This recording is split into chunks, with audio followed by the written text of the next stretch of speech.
Азыркы мүнөттөргө алынган акыркы жаңылыктар топтому. Бишкекте кылмыштуу топтун карышкыр кайманаты бар мүчөсү кармалды. Россиянын курулуш компаниялары мигранттарга муктаж болууда. Рыспай Аматов: жол кире маселеси, компаниялар менен мэриянын тиреши. Жогорку кеңеш мыйзамсыз байыган сотту убактылуу кызматтан четтетти. Садыр Жапаров кайсы имаратта иштей турганы белгилүү болду. Мына ушул жана башка жаңылыктар алдыдагы мүнөттөрдө толугу менен. Садыр Жапаров кайсы имаратта иштей турганы белгилүү болду. Жаңы шайланган президент Садыр Жапаров 28 январда ант берип кызматка киришкен жатат. Анын инаугурациясы Сатылганов атындагы улуттук филармонияда өтөрү кабарланууда. Ал эми Жапаров кызматка киришкенден кийин буга чейинки президенттер олтурган Ак үйдө эмес, өкмөт үйүндө иштей турганы айтылууда. Учурда өкмөт үйүнүн сыртында оңдоо иштери кызуу жүрүп, аны сырдап, Кыргызстандын атрибуттарын жаңылап жатканы белгилүү болду. Булак медиа центр. Жогорку кеңеш мыйзамсыз байыган сотту убактылуу кызматтан четтетти. Жогорку кеңеш мыйзамсыз байуу беренеси менен шектелип жаткан Камил Осмоналиевди убактылуу кызматтан четтетти. Бул тууралуу чечим бүгүн 20 январдагы жыйында кабыл алынды. Эске салсак, Осмоналиев УКМКнын коррупцияга каршы күрөшүү боюнча мамлекеттик кызматы тарабынан кармалган. УКМК анын эсепсиз байлыктарын ачыкка чыгарган. Булак медиа центр. Акылбек Жапаров: мигранттарды Россияга эшелондоп поезд менен жөнөтүш керек. Мигранттарды Россияга эшелондоп поезд менен жөнөтүш керек. Мындай пикирин Жогорку кеңештин депутаты Акылбек Жапаров жыйын учурунда билдирди. Былтыр пандемия учурунда чет өлкөлөрдө иштеп жүргөн 180 миң мекендеш мекенине кайтып келди. Дагы 150 миңге жакын балдарыбыз эмгек рыногуна кирди. Быйыл дагы 150 миң кирет. Ошондо 500 миңге жакын киши жумушу жок жүрөт. Ушул суроо талапты өкмөт өзүнүн отурумунда карап чыксаңыздар. Москванын мэри Собянин: бир топ жумушчу орун бошоп, Москвада киши жок болуп жатат деп айтып жатат. А биз авиакаттамдарды калыбына келтире албай жатабыз. Керек болсо эшелон кылып поезд менен жеткирүүгө аракет кылыш керек. Билеттердин баасын өкмөт субсидиялаш керек. Керек болсо 5-10 миллиард рубль алып, балдардын жол кересин төлөп берели. Кийин 1-2 жылдын ичинде алар кайра төлөгөндөй кылып, жумушчу орундарды камсыз кылбасак болбой баратат. Антпесе бүгүнкү күндө уурулук күч алды. Жумушу жок болсо, ачка болсо уурулукка барат да. Ошондуктан өкмөт бул маселени 1 айдын ичинде чечиши керек, деди эл өкүлү. Булак медиа центр сайты. Бишкекте кылмыштуу топтун карышкыр кайманаты бар мүчөсү кармалды. Бишкекте карышкыр кайманаты менен таанымал уюшкан кылмыштуу топтун мүчөсү Мурсалим Умурзаков кармалды. Бул тууралуу Ички иштер министрлигинен билдиришти. Маалыматка караганда, Умурзаков кылмыш жаза кодексинин 204 беренеси, башкача айтканда алдамчылык беренеси боюнча кылмыш жана жоруктардын бирдиктүү ирестине катталган сотко чейинки өндүрүштүн алкагында колго түшүрүлдү. Учурда тергөө амалдарын улантуу үчүн карышкыр жаза аткаруу мамлекеттик кызматынын тергөө кызматына жеткирилди. Мырсалым Умурзаков 1975 жылы Ысык Көл облусунун Төп районунда туулган. Уюшкан кылмыштуу топтун активдүү мүчөсү катары Ички иштер министрлигинин каттоосунда турат. 2018 жылдын июнь айынын башында эле Россияда баңгизат сактоо боюнча жаза мөөнөтүн өтөп келген. Милициянын маалыматы боюнча Умурзаков буга чейин бир нече жолу соттолгон. 1998 жылы каракчылык беренеси менен 10 жылга кесилген. 2005 жылы карактоо боюнча 9 жылга соттолгон. 2010 жылы уурулук кылып 5 жылга эркинен ажыратылган. Булак Спутник KG. Рыспай Аматов: жол кире маселеси, компаниялар менен мэриянын тиреши. Маршруттук таксилердеги жол кире маселеси, компаниялар менен мэриянын тиреши. Аны ачык айтуу керек. Бул тууралуу Бишкек шаардык кеңештин депутаты Рыспай Аматов билдирди. Анын айтымында, маршруттук таксилер боюнча жобонун айдоочуларга тиешеси жок. Андыктан айдоочулар аркылуу башаламандык кылуунун кажети жок.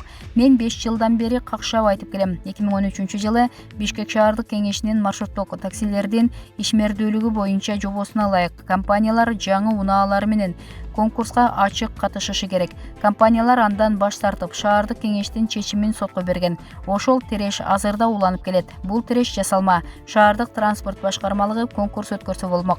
Аны өткөрүшпөгөндүгүнүн себеби компаниялар менен келишип алган же жасалма тирешүү бар, дейт Аматов. Ал белгилегендей, жөнөкөй айдоочу унааны жаңыртуу, ыңгайлуу шарт түзүү боюнча жоопкер эмес. Ал милдеттерди компания аткарышы керек. Ассоциациянын айдоочулары пайдалануусу туура эмес. компаниялар тийиштүү шартты түзүшү кажет. Булак Назар Ньюс KG. Адис Япония менен Кореянын жарандары Кыргыз Республикасына кызыгышат, бирок келе албай жатышат. Япониялык жана Түштүк Кореялык туристтер Кыргызстанга абдан кызыгышат, бирок ыңгайлуу аба каттамдары жок болгондуктан келгиси келбейт. Бул тууралуу Тоодогу куткаруу кызматы коомдук фондунун жана Тоо гиддери ассоциациясынын башчысы Владимир Комиссаров билдирди. Ал Спутник Кыргызстан агенттигинин мультимедиалык маалымат борборунда өткөн эмне себептен Кыргызстан кышта туристсиз калуу коркунучуна кептелди. Тоо лыжа базаларындагы абал аттуу брифингде катышты. Анын айтымында Кыргызстан үчүн эки өлкө тең ири рынок болуп бере алат. Эгер туризм тармагындагы программаларды ишке ашыра турган болсок, перспективасы күчтүү рыноктордун бири Япония болуп эсептелет. Азыр деле бизге япониялыктар көп келишет, бирок аларга учуп келүүгө ыңгайлуу эмес. Токиодон Бишкекке келүүнүн эң жакын жолу Москва аркылуу жайгашып, 2 күнгө созулат. Нур-Султан шаары аркылуу келсе деле ушунча убакыт кетет, деди ал. Комиссаровдун айтымында Түштүк Корея менен дагы ушул сыяктуу кырдаал түзүлгөн. Түштүк Корея эң сонун рынок. Бул өлкөнүн жарандары Кыргызстанга көп каттайт. 4 жыл мурда Бишкек Сеул каттамы ачылган. Бирок кардар жок болгондуктан жарым жылдан кийин жабылып калган. Биз каттамды аткарган авиакомпания даярданбай туруп иш баштап алганына таң калганбыз. Жада калса жергиликтүү туроператор каттам ачылгандыгы боюнча жалпыга маалымдоо каражаттарынан угушкан, деди Адис. Ал кошумчалагандай, башка мамлекеттер кайсы бир өлкөгө аба каттамын ачуу үчүн алгач туристтик агенттиктер менен сүйлөшүп кардар чогултушат. Булак Спутник KG. Россиянын курулуш компаниялары мигранттарга муктаж болууда. Пандемиядан улам чек аралар жабылып, Россиядагы курулуш тармагында акыркы жылы жумушчу күч тартыш болду. Анткени менен курулуш компаниялары бул көйгөйдү бир катар өлкөлөрдүн тиешелүү ведомстволору менен биргеликте мигранттарды топтоп кабыл алып чече баштады. Спутник Россия Федерациясындагы курулуш тармагында жумушчу орундар маселеси кандай турарын, эмне үчүн чет элдик жумушчулар россиялык иш берүүчүлөр үчүн маанилүү экендигин иликтеп көрдү. Мигранттар эмгекчил жана чыр чатактануулак. Россиялык Пик Индустрия жана Техстрой курулуш компаниялары Өзбекстандын тышкы эмгек миграция боюнча агенттиги менен аталган республикадан жумушчуларды алуу ишин баштады. Бул система мигранттар үчүн да, иш берүүчүлөр үчүн да ишенимдүү, мыйзамдуу жана коопсуз. Россиянын кыймылсыз мүлк жаатындагы ишкерлери Москва, Подмосковьеге 14 миңге чукул курулуштун Аркыл багытындагы мигранттарды тартуу ниетинде. Алар монтаждоочу, сантехник, электр ширетүүчү, электр монтаждоочу, кыш кыноочу, арматура боюнча иштегендер, калыпка салгандар, курулуш иштеринде жүктү көтөрүп, түшүрүү боюнча иштегендер, шыбакчы, түзөөчүлөр. Техстрой компаниясынын долбоорунун жетекчиси Николай Попов эмне үчүн алар өзбекстандыктарга басым жасагандыгын төмөнгүчө түшүндүрдү. 2020 жылдын декабрь айында 472 кишини курулушка алышкан. Азыр алар жумушка кирүү боюнча уруксат берген документтерди толтуруп, ишке кирүү алдында турушат. Аталган республиканын жарандары кыш кыноочу, ширетүүчү, жыгач уста, бетонду жакшы куйган адистер катары өздөрүн көрсөтө алышты, деген Попов Спутник кабарчысы менен сүйлөшкөн учурда.